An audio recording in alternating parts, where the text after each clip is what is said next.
Assalamualaikum warahmatullahi wabarakatuh. Selamat malam para pemirsa sekalian, para pecinta sejarah, para pemerhati sejarah yang ada di Kampar, Riau, Sumatera, dan di wilayah Nusantara pada umumnya. Baiklah, pada malam ini kami selaku peneliti kembali melanjutkan penjelasan. Sedikit kami ulas karena sejarah ini panjang. Kami ambil bagian-bagian yang penting saja tentang sejarah perjuangan Mahmud Marzuki yang sekarang ini sudah lolos sebagai ataupun sudah memenuhi syarat jadi pahlawan nasional. Tinggal mengumumkan saja lagi. Kami selalu diminta sudah 4 tahun berturut-turut diminta oleh tokoh masyarakat dan generasi muda kita untuk menjelaskan nih sejarah tentang Mahmud Marzuki ini, bagaimana butuh perjuangannya dan bagaimana perannya dalam negara Republik Indonesia yang ikut berjuang sampai dia terbunuh ataupun sampai dia gugur karena apa? Karena ingin memperjuangkan kemerdekaan Indonesia. Oleh sebab itu, sesuai dengan permintaan para generasi muda dan para pemerhati sejarah tersebut, baiklah kami sampaikan sekilas sejarah yang mungkin karena ini waktunya singkat ya, kami sampaikan nanti beberapa episode, mungkin 2 atau 3 nanti ya, sama-sama kita ikuti bagi yang ingin mengetahui. Bahkan permintaan ini juga datang dari keluarga Kampar yang ada di Malaysia karena mereka ingin mengetahui perjuangan bagaimana sepak terjang perjuangan Mahmud Marzuki.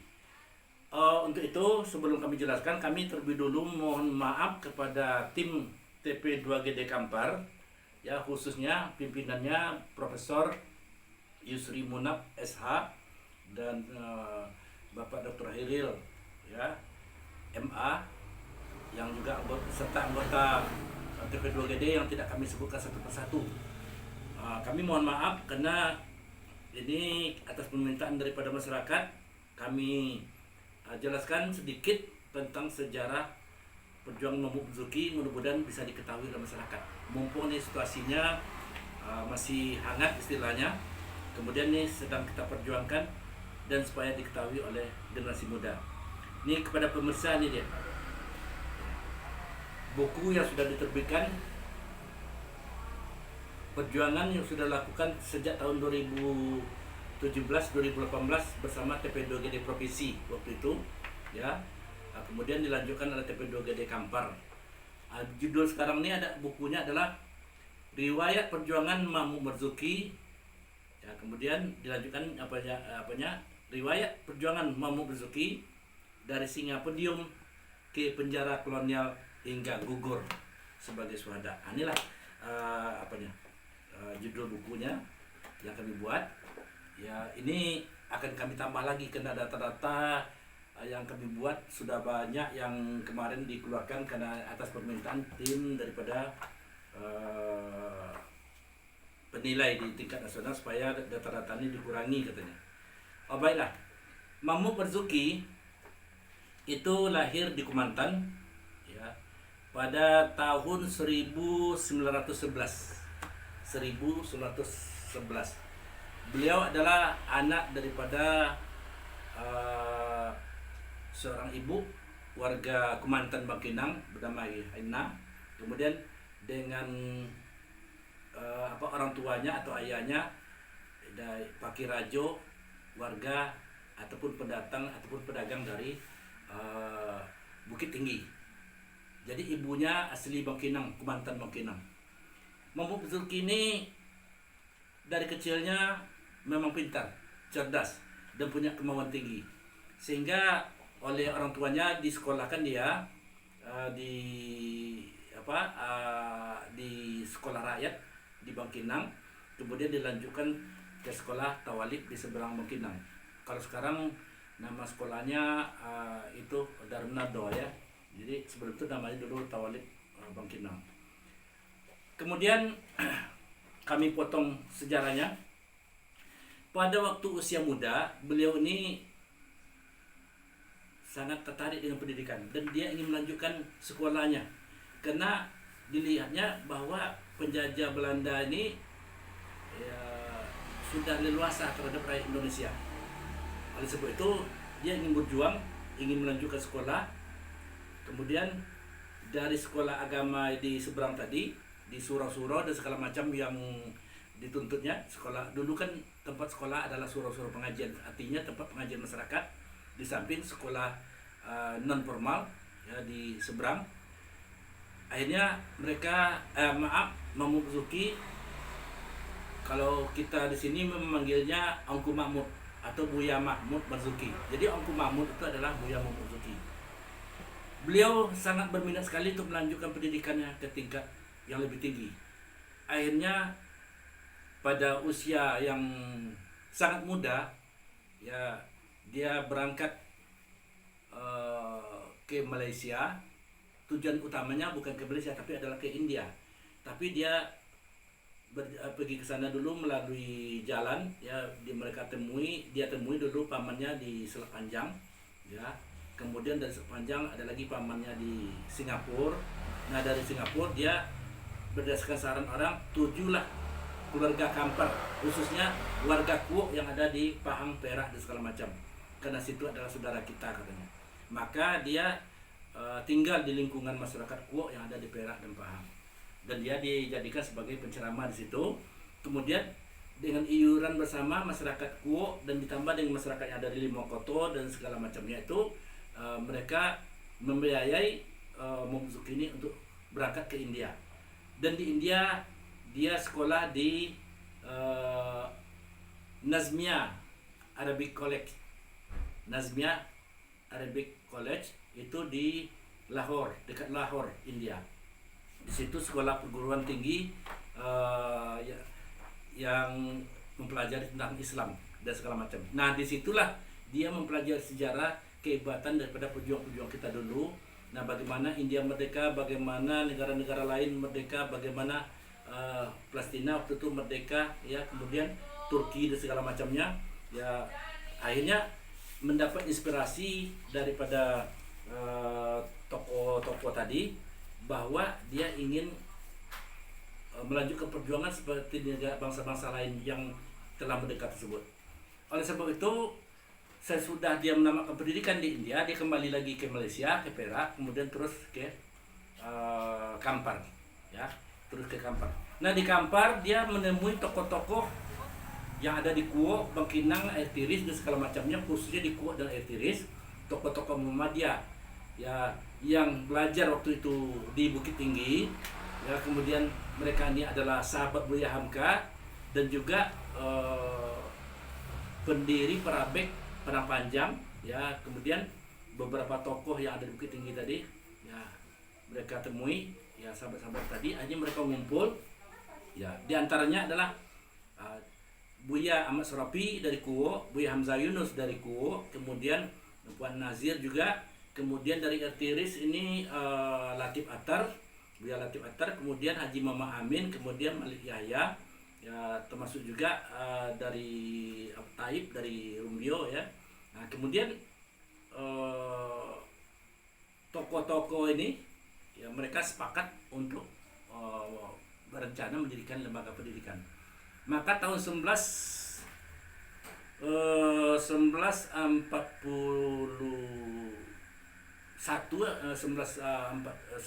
tempat 2 didirikanlah sekolah di Bangkinang, tepatnya di Kumantan, sekolah Muhammadiyah. Sementara di Kuok tahun 1926 sudah didirikan sekolah, ada yang Muhammadiyah, ada sekolah Darus Saadah yang didirikan oleh Al-Wasliyah ataupun paham lama dulunya sudah berdiri. Seperti sekolah yang didirikan oleh Buya Hamzah Yunus, kemudian oleh beberapa orang teman Mumzuki yang lainnya, seperti Buya Muhtar Mustafa yang mendirikan Baqiyatus Sholihat di Pulau Balai Kuok. Nah, dalam perjuangan tersebut melalui organisasi tadi, ternyata Mumzuki ini ya dicurigai oleh penjajah Belanda dan dia terus dimata-matai kegiatannya. Akhirnya apa? Ya, Belanda mencari Momozuki ini kenapa? Dia dianggap sebagai orang berbahaya karena dia seorang orator, ahli pidato yang sangat populer. Buya Hamka mengatakan ada 2 orang yang paling hebat di Sumatera ini atau di Indonesia ini katanya. Satu adalah sang singa pedium yang pendiri Perabot Padang Panjang. Yang kedua adalah di Bangkinang katanya, Mamu Berzuki ini. Mereka itu adalah singa pedium. Nah, begitu kegiatannya di Bangkinang dicurigai dan setelah dia dikeluar karena berbeda paham antara paham lama dengan gurunya Engku Malik, ya akhirnya dia meninggalkan Bangkinang, diminta oleh Payakumbuh untuk jadi kepala MTS Muhammadiyah di Payakumbuh. Nah, di sana dia mengabdi ke pendidikan, diangkat dia jadi kepala MTS Muhammadiyah, sekaligus dia diminta jadi pimpinan Muhammadiyah daerah Payakumbuh dan sekitarnya. Di wilayah Sumatera Barat tadi itu boleh katakan pemimpin adalah Buya Mamu Berzuki ini. Jadi waktu itu kan Kampar Riau ini pada umumnya Riau, Sumatera Barat dan Jambi kan satu provinsi dulunya, yaitu Sumatera Tengah pada zaman penjajahan itu. Nah, sekitar tahun 1942-43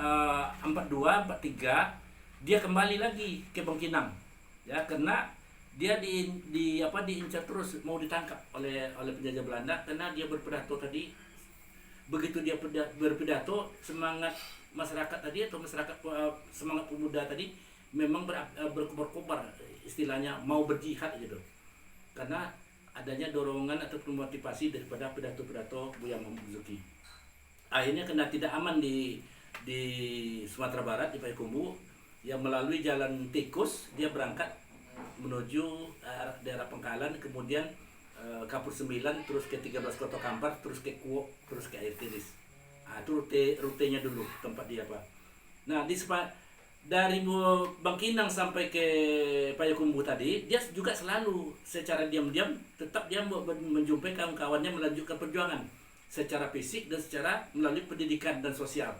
Nah, secara fisik dia berjuang melakukan menyusun kekuatan perang gerilya dengan kawan-kawannya. Nah, dengan menggunakan sepeda rally ya, berangkat dari Bangkinang terus singgah di Kuok dia tetap berangkat ke 13 Kota Kampar sampai ke Payakumbuh. Kalau ada informasi dari masyarakat Belanda ada sana sedang patroli, akhirnya dia menunda dulu, dia masuk ke hutan dulu, atau dia berjalan kaki ditinggalkan sepedanya, kemudian masyarakat mengantarkannya ke Payakumbuh. Nah, tidak hanya dengan itu saja, akhirnya timbul inisiatif dia mendirikan sebuah organisasi untuk berjuang. Kalau organisasi Muhammadiyah sudah berdiri dan sudah lembaga pendidikannya sudah dibangun, kemudian kawan-kawannya sudah berkumpul di situ, akhirnya dia mendirikan Laskar Hizbullah, ya Laskar Hizbullah Muhammadiyah, ya di mana anggotanya terdiri daripada pemuda-pemuda Muhammadiyah waktu itu ataupun yang ada pemuda-pemuda yang ada di masyarakat. Nah, Laskar Hizbullah inilah belakangan terkenal dia bergabung dengan BKR TKR belakangan ya. Ini tahun setelah dia meninggal bergabung dengan TKR BKR mendirikan pasukan Harimau Kampar. Nah, pasukan Harimau Kampar ini sebetulnya sudah bergerak juga sebetulnya bersama pasukan Hizbullah secara diam-diam. Tidak hanya itu saja pasukan dia juga membentuk pasukan berani mati gitu. Pasukan berani mati tadi mampu menyerang pasukan Belanda hanya dengan beberapa orang dengan hanya menggunakan senjata sederhana saja. Itu Kemudian untuk menyerang pemerintahan Belanda tadi itulah dilakukan secara bergerilya, masuk hutan keluar hutan. Kemudian setelah setelah penjajahan Jepang masuk tahun 1942, kemudian Belanda dipenjarakan. Belanda sudah tertawan, sudah ditawan di penjara Brouwerskamp yang kita ceritakan kemarin, kemudian di Menenkamp Bangkinang dan Salo tersebut. Akhirnya seakan-akan waktu itu Belanda, pemuda kita mendapat angin bahwa Jepang memberikan kabar kepada pemuda kita bahwa nanti Indonesia akan diberikan kemerdekaan. Kita ini saudara katanya, kita bangsa Asia, kita bukan bangsa Eropa. Nanti kami akan memerdekakan Indonesia. Oleh sebab itu makanya pemuda-pemuda kita banyak mendaftar sebagai anggota Gyugun Heiho dan segala macam ini tadi dilatih oleh tentara Jepang sehingga pada waktu itu tidak curiga dengan penjajah Jepang. Jepang minta agar mereka dibantu dalam melawan tentara sekutu yang katanya ingin menguasai dunia. Bantu kami dalam berjuang katanya. Itulah dalam perjuangan menjelang 1942 sampai 1945. Kemudian kami potong sejarahnya sedikit, bahwa setelah pasukan Harimau Kampar dibentuk, pasukan Hizbullah dibentuk tadi dengan melakukan perang gerilya. Nah, jalan yang lain juga melalui jalur pendidikan gitu, perjuangan non fisik, yaitu menggunakan organisasi Muhammadiyah, di mana Muhammad Zuki beserta kawan-kawannya yang kami sebutkan tadi, banyak itu kan kawannya, mereka memompa semangat para pemuda ataupun masyarakat agar mereka bergerak berjuang menentang penjajahan Belanda. Untuk itulah makanya ya, karena Belanda sudah tersingkir, yang akan dilawan lagi Jepang. Ternyata Jepang dalam sejarahnya tadi sudah kita kenali selama 3 tahun tadi betul-betul melakukan penjajahan sangat sadis terhadap rakyat kita, terhadap masyarakat kita. Dan demikian juga lah Momozuki, seperti halnya zaman Belanda, dia tetap dicurigai. Bahkan sudah pidato untuk pernah dipanggil dia, supaya jangan banyak bicara, jangan banyak ngomong, jangan bersifat anti terhadap penjajah Jepang. Itu sudah diingatkan oleh mata-mata Jepang. Nah, Momozuki tidak tinggal diam, dia tetap berpidato, diam-diam masuk ke kampung, keluar kampung, dia menanamkan semangat cinta tanah air, cinta bangsa, cinta negara tadi. Sampai-sampai dia pernah dikepung, ditunggu di jalan segala macam, mau ditangkap. Nanti ada kisah perjuangan heroik Momozuki nanti pada tahun 1945, luar biasa, tahun 1942 sampai tahun 1945. Nah, kita potong sejarahnya. Orang banyak bertanya, di mana betul hebatnya pasukan Buya Momozuki ini? Nah, hebatnya adalah yang kuncinya pada masa transisi penjajahan Belanda ke tentara Jepang, di mana tentara sekutu waktu itu menang dalam Perang Dunia Kedua. Di sinilah sebetulnya puncak perjuangan tadi. Walaupun sudah dilakukan sekian tahun yang lalu, kunci utama inilah apa tadi, ya. Apa diantaranya? Kami potong sejarahnya, bahwa dapat informasi bahwa Indonesia ini sudah merdeka tanggal 17 bulan 8 1945, 17 Agustus 1945. Tapi karena satu kabupaten itu hanya satu radio dan ada radiogramnya hanya satu provinsi atau satu kabupaten, informasi lambat sampai. Oleh sebab itu Buya Momozuki ini mengumpulkan kawan-kawannya, Buya Hamzah Yunus, Buya Rusbin Ruslan dan segala macam dengan kawannya lain, Buya Latif Attar, kemudian Malik Yahya dan Buya Muhammad Amin, dikumpulkan bagaimana nih kita mendapatkan informasi. Akhirnya diutuslah negeri wilayah 5 kota yang terdekat dengan Sumatera Barat adalah Kuok, diutuslah pemuda untuk ke sana mencari informasi.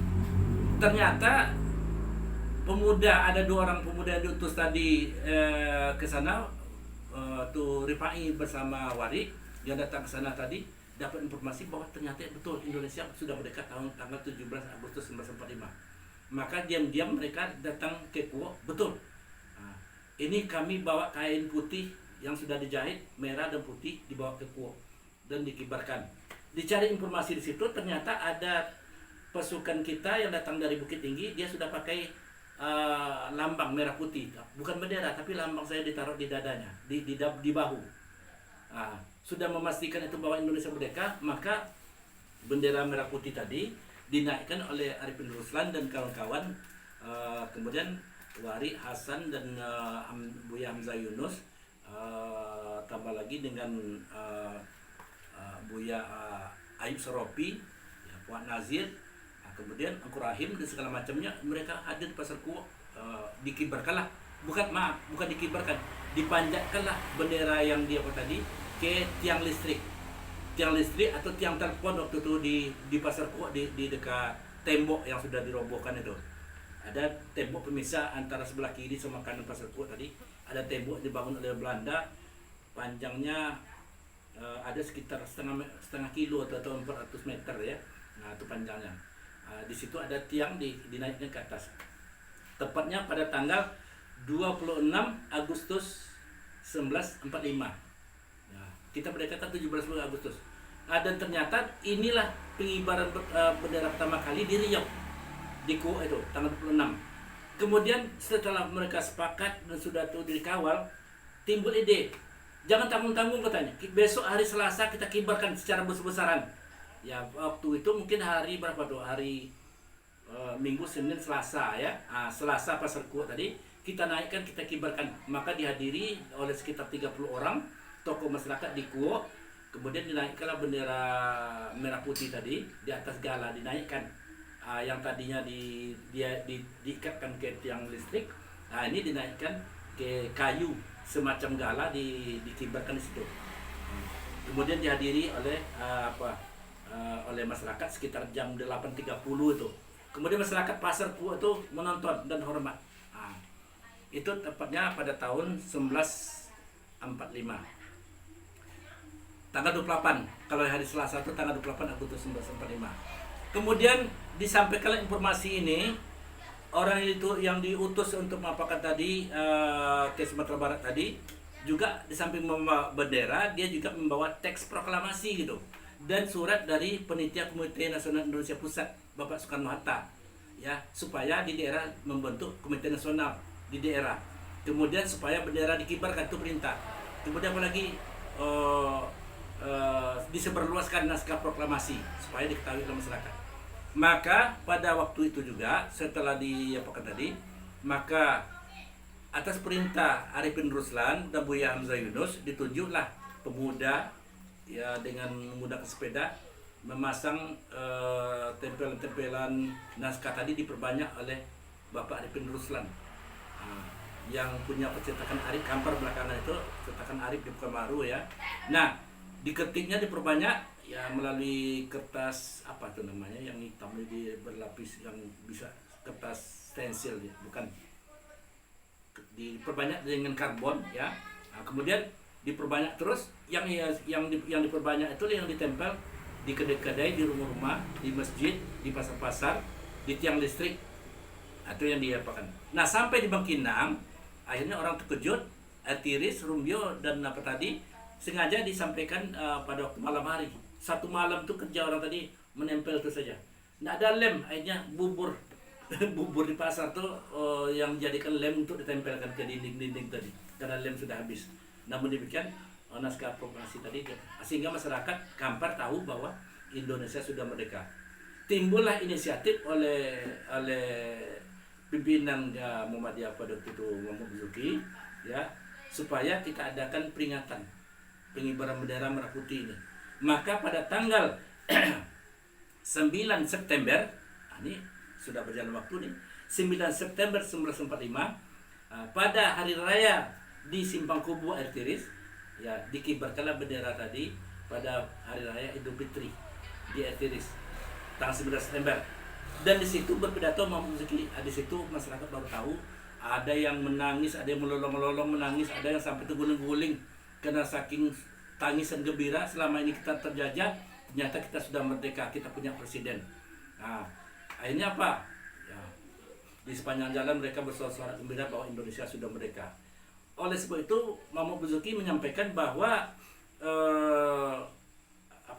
bahwa besok di Bangkinang, tepatnya di lapangan Controller Belanda atau lapangan Demang Bangkinang, kita kibarkan ramai-ramai seluruh masyarakat di Kampar dan 5 kota ini supaya hadir di Bangkinang.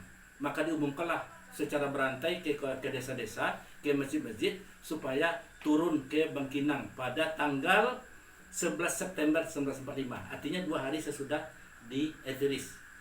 Terkumpullah sangat ramai, sangat banyak. Jumlah sekitar 2.400 sampai 2.500 rakyat yang mereka membawa bambu runcing, membawa parang, membawa tombak di sana tadi. Nah, mereka yang dari Kuok jalan kaki ke Bangkinang, yang dari Rumbio, dari Tiris, dari Kampar jalan kaki ke Bangkinang. Ada yang melalui pakai sampan lungkang, sampannya yang tempat penumpang tadi, melalui itu tadi berangkat ke Bangkinang. Bahwa ada juga melalui merakit kayu yang dihilirkan, mereka sampai Bangkinang. Jumlah peserta itu sebanyak 2.400. Nah, disinilah perjuangan yang nampak yang nampak nyata keberanian Momozuki karena dia seorang orator yang hebat. Selama ini dicari-cari oleh penjajah Belanda, kemudian masuk penjajahan Jepang sejak tahun 1942 sampai 45, dia juga dicari-cari, ternyata ini orangnya. Mau ditangkap bagaimana? Ya, Jepang sudah kalah Perang Dunia Kedua, dia tidak berhak lagi memimpin negara. Sementara Belanda baru dilepaskan oleh tentara sekutu dari Brouwerskamp, dari Menenkamp di Salo. Mereka ngumpul di di barak-baraknya kembali, ya, diawasi oleh tentara sekutu gitu. Tentara sekutu tadi Langley namanya, ya, pemimpin yang datang sana tadi Langley namanya. Ada dokumennya di Amerika juga ada, di Belanda ada, dan di buku kita nih ada. Ini buku yang sudah kita buat ini ada dokumennya, ini lengkap.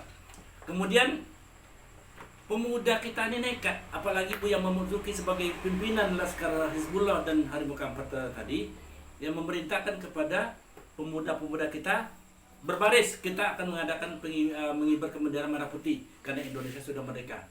Oleh sebab itu mendengar pemuda sudah banyak berkumpul sana tadi, tentara Jepang yang tadinya berserakan di sekitar Bangkinang ngumpul di situ.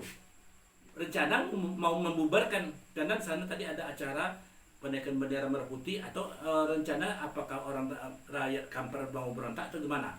Akhirnya penjajah Jepang atau laskar tentara Jepang tadi, dia berkumpul di arah jalan sebelah hilir. Sementara pasukan tentara Belanda itu berada di sebelah pasar bersama, diawasi oleh tentara sekutu. Tentara sekutu tidak bisa dia mengintervensi yang karena tentara Jepang sangat banyak, nanti terjadi kekacauan di tengah-tengah masyarakat. Sementara tentara Belanda tidak bisa berbuat apa-apa kepada tentara Jepang, dan tentara Jepang tidak bisa pula dia membubarkan Kenapa? Karena di situ dalam perjanjiannya mereka menyerah tanpa syarat kepada tentara sekutu. 3 kekuatan ada di lapang merdeka Bangkinang. Satu adalah tentara penjajahan Jepang, fasisme Jepang tadi, diperkirakan kekuatannya 700 lebih tentara. Ada mengatakan yang ada di lapangan lebih 500, ada kata 700. Ya, karena sebagian juga didatangkan dari Pekanbaru. Yang kedua, tentara Belanda yang tadinya, ya, tapi tentara Belanda ini banyak sakit-sakitan kan, karena dia baru dikeluarkan dari penjara. Akhirnya juga ngumpul di situ, tapi tak begitu banyak. Kemudian juga tentara Amerika, tentara sekutu tadi yang mengawasi pemindahan tadi dari Menenkamp tadi. Akhirnya kemana? Dalam keadaan siap tempur tadi, 3 kekuatan tambah 1 kekuatan daripada pemuda kita sebanyak 2.400 orang tadi, pakai parang, pakai tombak, pakai bambu runcing segala macam, yang dari pagi, yang dari subuh jalan kaki ke Bangkinang, mereka siap perang juga. Akhirnya apa? Belanda tidak bisa membubarkan upacara seperti yang terjadi di Jakarta. Jepang tidak bisa membubarkan upacara yang dihadiri oleh 36 orang pemuka masyarakat kita itu, Presiden Soekarno, seperti di Jakarta tadi.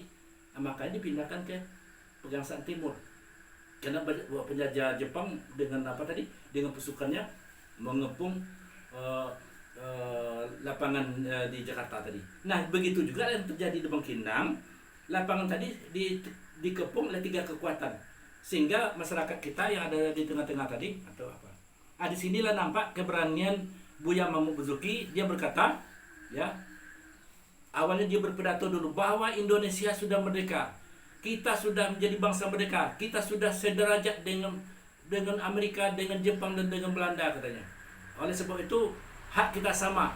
Mulai saat sekarang kita adalah sebagai bangsa yang merdeka.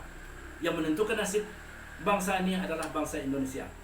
Makanya dalam pidato itu tadi, tahu-tahu entah kenapa, entah karena ya dilindungi Allah lah yang jelas, tahu-tahu alam gelap, muncul angin, ya, muncul awan hitam, kemudian hujan mau turun. Silakan naikkan bendera. Ini sudah datang angin kencang nih. Maka dikibarkanlah bendera tadi. Begitu bendera mau dikibarkan, semacam topan lah datang gitu. Sehingga apa? Banyak tentara Belanda tadi minggir ke mau berteduh, dan juga tentara Jepang tadi gitu. Dan juga sebagian mau mencari menunda acara. Makanya karena pengibar bendera tadi terdiam di situ, maka Momozuki mengambil alih bendera tadi. Dia berpidato lagi, bendera ini tetap akan kita kibarkan. Siapa yang coba-coba Nah, siapa yang berani menurunkan bendera ini katanya, percayalah akan melihat banjirnya darah di lapangan ini. Karena hari itu kan hujan, mau jadi hujan darah, ya. Nah, siapa saja yang berani menurunkan bendera yang saya kibarkan ini, maka akan melihat banjirnya darah di lapangan ini. Bayangkan, tentara Belanda ratusan, tentara Jepang ratusan, sementara pasukan kita 2.400. Akhirnya apa? Mahmud Basuki dengan cekatan naik ke bendera tadi, langsung mereka hormat ramai-ramai dalam keadaan hujan lebat. Ya, nah, sampailah bendera tadi dikibarkan. Ya, waktu itu sementara di Jakarta pengibaran bendera pada tanggal 17 Agustus tadi karena dikawal oleh Jepang terpaksa menyingkir. Nah, di tempat lain. Oleh sebab itu, maka sejak 11 September 1945 itu Indonesia khusus di Raja Ampat sudah boleh kata merdeka dan sudah dikibarkan bendera diawasi oleh para pemuda. Kemudian peserta upacara berbaris kembali pulang ke kampung masing-masing dengan jalan kaki, ada yang menggunakan sampan. Oke, karena waktu singkat, nanti perjuangan perjuangan lawan penjajah Belanda, lawan penjajahan Jepang, sampai ke masa agresi militer Belanda lagi ya. Nanti akan kita terangkan bagaimana kehebatan perjuangan Basuki sampai dia dipenjarakan, sampai dia disiksa segala macam. Nah, terima kasih. Assalamualaikum warahmatullahi wabarakatuh.